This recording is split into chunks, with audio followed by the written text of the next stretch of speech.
네, 세월호 선체를 바로 세우는 작업이 조금 전에 마무리가 됐습니다. 침몰한 지 4년, 인양된 지 1년 만의 일인데요. 서화숙 전 한국일보 편집위원 박상률 변호사와 함께 관련 이야기 자세히 나눠보도록 하겠습니다. 두 분 어서 오십시오. 어서 오세요. 안녕하십니까. 안녕하세요. 예. 오늘 오전 모든 국민들이 다 지켜봤습니다. 두 분도 보셨을 테고요. 세월호가 침몰 전 모습으로 똑바로 일어섰는데 1484일, 아주 긴 시간이 걸렸습니다. 무트로 올려온 지 1년 만에 이제 쓰게 된 건데요. 일단 어떻게 보셨는지 두 분의 소감 먼저 들어보겠습니다. 서 의원님도 한 말씀 해주시죠. 예. 네, 하필 공교롭게도 이 배가 들려오준 이 시기에 지금 전 사람들의 대중적인 관심은 한 일배가 아직도 방송국에 숨어서 활동을 하고 있다.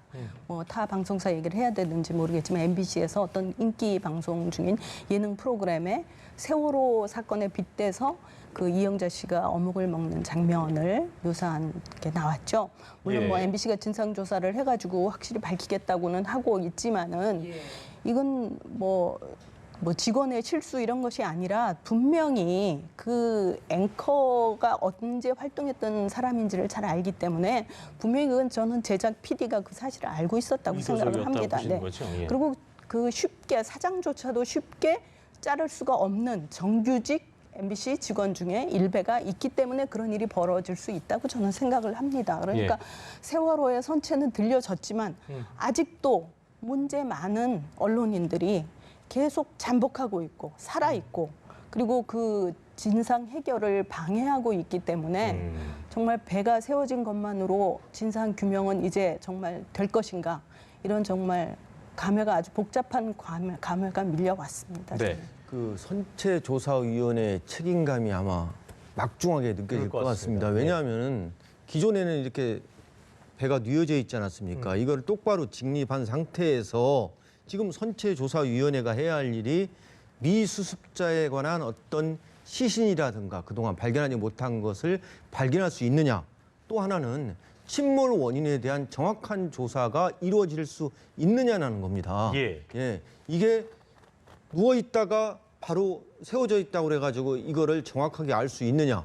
만약에 그럼에도 불구하고 정확한 침몰 원인에 대한 규명을 할 수 없다. 하면은 상당한 부담감을 가질 것 같고요. 또 이게 선체가 바로 세워졌다고 하지만은 지금 문제는 뭐냐면 그 안에 들어가서 다시 정밀 수색을 해야 되거든요.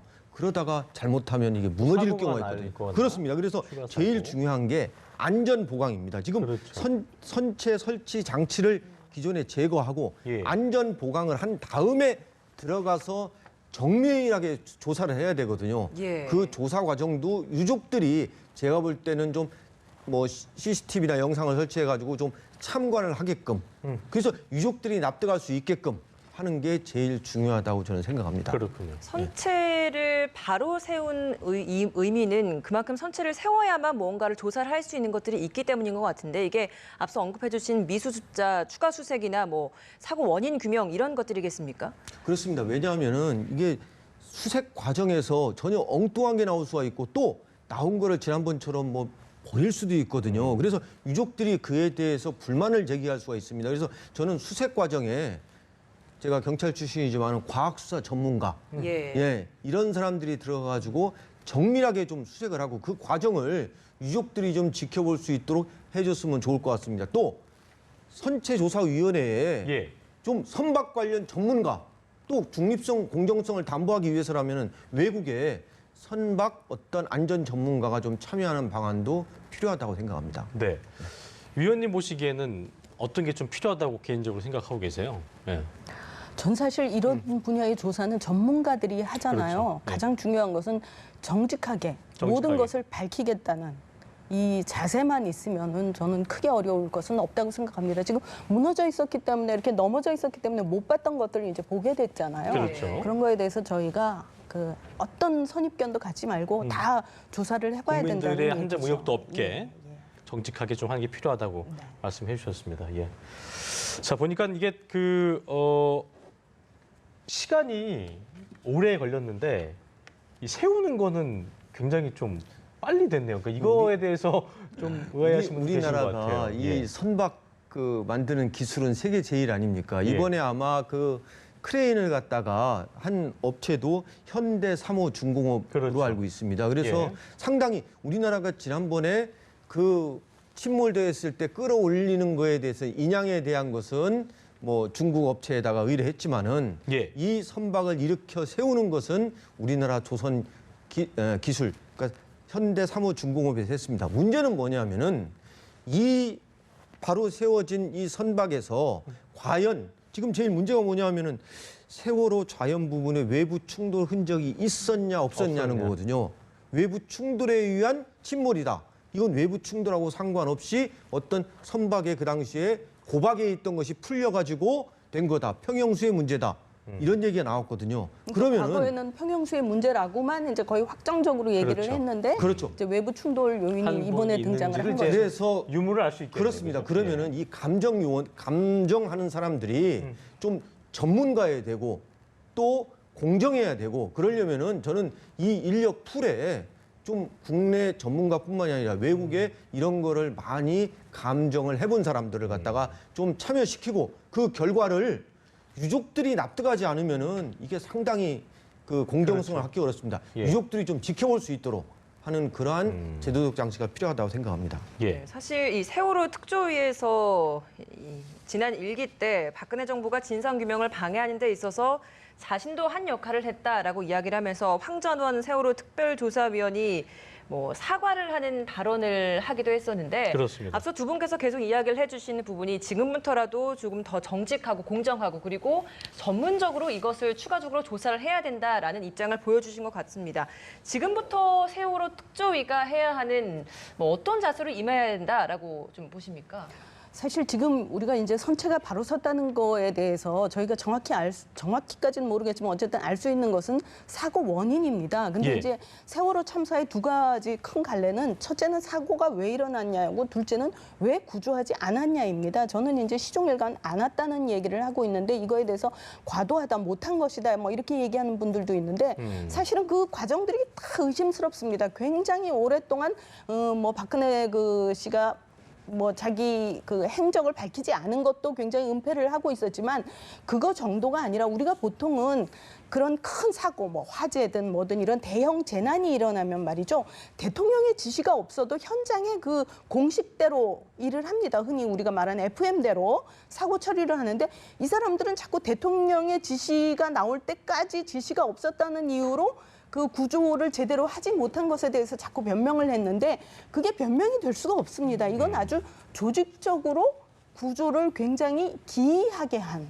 예. 그래서 사실은 이 두 번째 부분에 대한 것도 계속 정확히 밝혀야 되는 부분이라고 저는 생각합니다. 알겠습니다. 황전원 의원이 본인이 자기가 일기 때 진상규명 방해하는데 자신도 역할을 했다고 했거든요. 예. 그런데 이분이 또다시 거기에 참여를 하게 되면은 또 방해할 수 유족들이 있지 않겠냐는 그러니까 유족들이 의심을 좋아할까요? 그러니까 갖게 될 유족들이 거죠. 좋아할까요? 이게 결국엔 뭐냐면 누가 납득을 해야 되냐면은 이 피해자인 유족들이 납득을 해야 됩니다. 그래서 저는 황전원 의원이 이렇게 고백을 한 이상 예. 본인이 자진 사퇴하는 게 낫지 않을까 하는 그러한 생각을 해봅니다. 예, 알겠습니다. 조사 끝나면 이제 선체 같은 경우는 어떻게 좀 활용이 될까요? 이것도 결국에는 유가족의 뜻에 많이 따라서 해야 된다. 의견을 수렴해야 한다고 생각합니다. 이걸 뭘 여러 가지 뭐 만들자는 뭐 얘기도 있지만 상징성은 있습니다만. 그렇습니다. 예. 이거를 그럼 예민하죠. 어디다 설치하느냐라는 문제, 예. 그다음에 이 관리를 누가 해야 하냐는 문제, 예, 이런 거는 전적으로 국가가 주도해서는 안 되고요.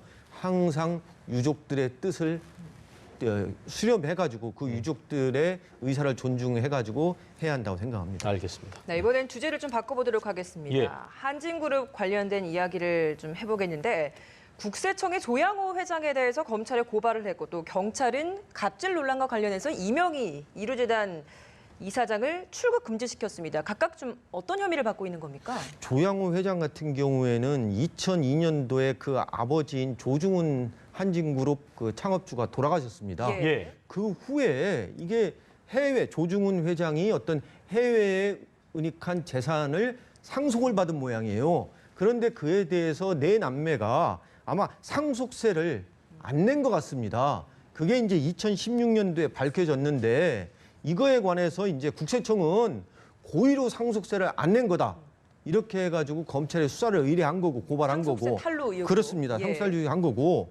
한진 조중훈 조양호 회장 측에서는 뭐냐면은 이 당시에 해외 재산 조중훈 아버지인 조중훈 회장이 해외 재산인 줄 몰랐다. 2016년 4월에 한국과 스위스 간의 조세 협정 그 협약이 체결되는 바람에 내가 아는 거다. 고의로 내가 몰랐던 게 아니다. 그리고 2010년도에 지금 이거 상속세 낼 거다. 예, 이게 탈루에 고의가 있었던 게 아니다.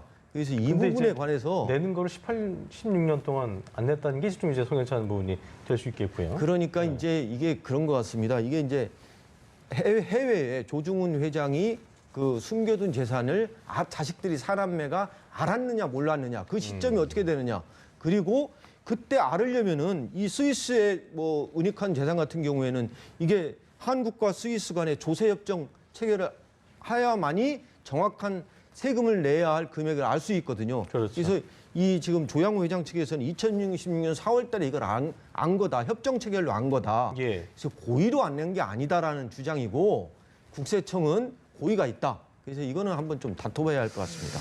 자, 그리고 위원님께서도 그 이명희 이사장 해명 자료 보셨죠? 그 5장 중에 이제 보니까 피해자를 비롯한 모든 분께 사죄드린다고 한 게 이제 딱 한 문장이었다. 이래서 또 이제 비판이 일고 있는 건데 네. 어떻게 보셨어요? 근데 저는 그런 행동을 저희가 동영상으로 보는 그런 행동을 할 분이 진심 어린 사과를 한다는 것도 사실은 말이 안 되는 거 아닐까요? 그냥 일관성이 있구나. 참 이분은 굉장히 나쁜 사람으로 일관성이 있구나 이렇게 느꼈습니다. 그러니까 진심을 기대하기 쉽지 않다. 이분의 진심이죠, 그게. 이분이, 나는 네. 마음대로 할 수 있다 이렇게 앞으로도 생각하는 게 이분의 진심입니다. 사과를 받기란 그러니까 그런 이분에게는 쉽지 않다. 사과를 요구하는 게 아니라 처벌을 해야 되는 거죠. 우리가 뭐 굳이 무슨 그 당사자가 아닌데 사과를 모든 국민이 받을 필요는 저는 없고요. 이 사람은 그냥 처벌을 받으면 합당하다고 생각합니다. 또 이런 지금 뭐 해명 자료를 낸 방식도 사실 이명희 이사장의 혐의에 대한 것인데 한진 그룹 차원의 지금 해명 자료가 나왔단 말이죠. 이거 좀 그렇죠. 어떻게 보셨습니까? 그러니까 그런 조직인 겁니다. 근데 저는 사실은 한진에 대해서 이번에 뭐 이걸 계기로 진에어 문제도 나오고 조현아, 조현민 자매 얘기도 나오고 심지어 그 아들의 또 뭐 부정 입학, 뭐 예. 그다음에 심지어는 유학한 대학이 모두 그 아버지가 이사로 있던 해외 대학이었다. 뭐 이런 얘기까지 온갖 비리들이 다 줄줄 나오는데 저는 한진의 이 문제는 이미 땅콩 회항 때도 다 저희가 분노했던 거잖아요. 지금 사실 진짜로 분노하고 싶은 것은 저는 관세청과 국토교통부입니다. 그러니까 지금의 국토교통부는 아니고 이런 그 이전에. 갑질이나 이런 것들을 계속 내버려 담당해왔던. 두었던 그리고 외국인 등기이사가 있는데도 그 항공 계속 면허를 유지할 수 있었던 그런 것이 가능하게 한 국토교통부와 관세청으로도 좀 비판의 그 불길이 가야지 왜 계속 아직도 한진에만 머물고 있는지 저는 그 점이 참 안타깝습니다. 아까 상속세 얘기도 궁금했던 게 저희가 그렇게 큰 금액의 상속세라면 그 시기가 이제 16년이잖아요. 그걸 과연 이제 서 의원님 말씀하신 대로 관할 국세청은. 기관이 그걸 몰랐겠느냐 이런 이제 목소리가 큰 거거든요. 어떻게 좀 어떻게 해석하셨어요? 그 부분에 대해서? 그래서 결국 국세청에서 내놓는 답변이 뭐냐면은 이 당시에 2002년도에 조중훈 회장이 사망했을 때 그 조양호 회장과 네 남매 간에 어떤 그 전쟁이 있었다는 겁니다. 그냥 막 유산권 다툼에 전쟁이 있었다는 거예요. 그때는 국내 재산만 신경을 썼다는 거예요. 해외의 은닉한 재산에 대해서는 잘 몰랐고 그거를 국세청에서 알려면은 그 해외의 어떤 조세 관청하고 서로 협약이 체결돼야 이 재산을 알 수 있는데 예. 그 당시에는 협약이 체결되지 않아가지고 몰랐다라는 거거든요. 그래서 과세할 수 없었다라는 게 이 국세청의 답변인데 예. 문제는 뭐냐면은 지금 이 시점에서 갑자기 국세청에서 서울 남부지검에 고발을 한 거고 남부지검에서는 이에 대해서 이제 수사를 한다는 거거든요. 그리고 부랴부랴 또 조양호 회장 측은 상속세 이거 고의로 내가 납부 못한 건 아니다. 몰랐다. 그리고 이번 달에 다 납부하겠다. 다 납부하면 뭐 처벌할 수 없는 거 아니냐. 그래서 이 부분은 고의로 탈세했느냐 아니냐 이게 쟁점일 것 같습니다. 그동안 그런 예. 걸 좀 감독하는 모니터링 어떤 그런 시스템들 그런 게 꼭 비단 한진에만 있었겠느냐 이런 것들을 좀 더 저희가 전수조사 같은 걸 통해서 좀 파헤쳐볼 필요가 있지 않나라는 이 공교롭게 목소리가 있더라고요. 이 조현민 그 전무 사건이 나가지고 예. 서로 여러 기관들이 막 조사를 하기 시작합니다. 관세청도 가만히 있다가 뭐 밀수행위 관련해서 조사하겠다. 그렇죠.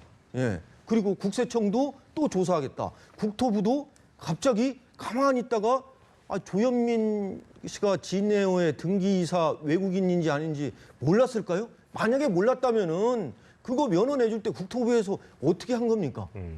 그러니까 지금 서로 경쟁적으로 어떤 대한항공 일가 한진그룹에 대해서 서로 수사를 하겠다고 하는 겁니다. 근데 문제는 그로 인해서 자칫하면은 한진그룹에 주식을 투자한 사람, 주주라든가 선량한 주주라든가 또는 예. 직원들이 피해를 입지 않도록 해야 합니다.